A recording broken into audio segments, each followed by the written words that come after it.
Почитуван колега Трајчулевски, не ми е јасно од каде таа самодоверба до толку да го потценувате овој народ.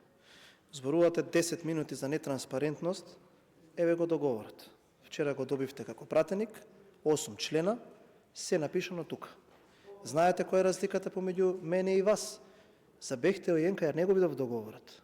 Знаете зошто? Беше строго доверливо. Овде има строго доверливо? Нема овде строго доверливо.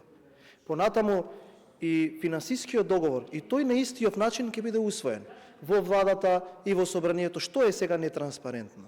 Дали таа операција во која што тука нас доаѓаше оној циркузантот од црната листа кој што вие го ставивте одговорен на тие проекти да ги води и кој што не навредуваше, или ова е нетранспарентно? Зошто и од каде таа потреба да го потценувате овој народ? Понатаму, господине Трајчулевски, каде тука има за мигрантски кампови? Има или нема?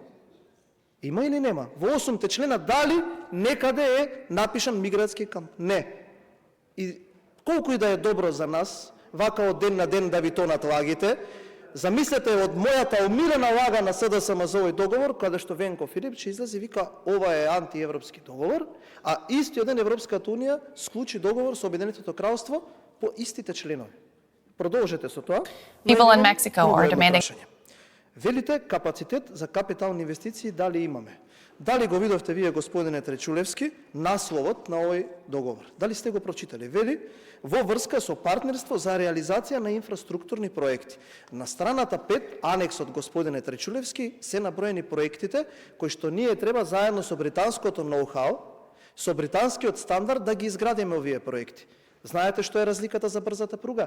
Сега ние во собрание збориме за брза пруга од 160 км на час, а во времето кога вие бевте државен секретар во Министерството за транспорт, тука колегата Здравковски збореше дека до Велес возот идел со 20 км на час. Жалам, но таа е разликата во перформансите.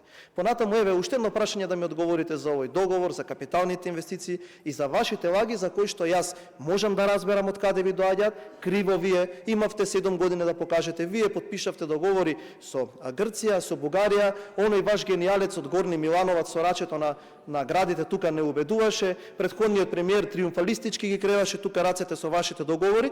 Еве, одговорете ми на следното прашање. 7 години подоцна, 35 милиарди евра испотрошени пари на граѓаните кои ќе ги соберете кумулативно сите буџети, за 100% покачен долг, повторувам, 100% покачен долг, излезете и кажете ми еден капитален проект кој што е завршен. Ништо повеќе, ништо помалку. Кажете СДСМ за 7 години испотрошени буџети и 100% покачен долг го направи овој проект, или барем почнавте еден од овие кои што се наброени во овие договори. Благодарам.